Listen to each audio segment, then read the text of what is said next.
കേരളത്തിലെ ഏറ്റവും പഴയ റെയിൽവേ സ്റ്റേഷൻ എവിടെയാണെന്നറിയാമോ? 1861 മാർച്ച് 12 ബ്രിട്ടീഷുകാർ ആദ്യമായി റെയിൽ ഓടിച്ചു.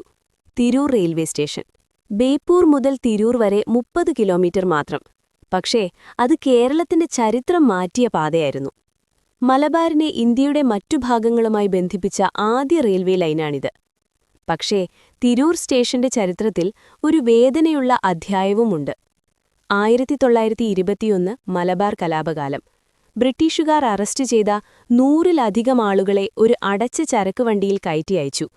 വാതിലുകളില്ല, വായുവില്ല. അവരിൽ പലരും ശ്വാസം മുട്ടി മരിച്ചു. ആ സംഭവം വാഗൻ ട്രാജഡി എന്നറിയപ്പെടുന്നു.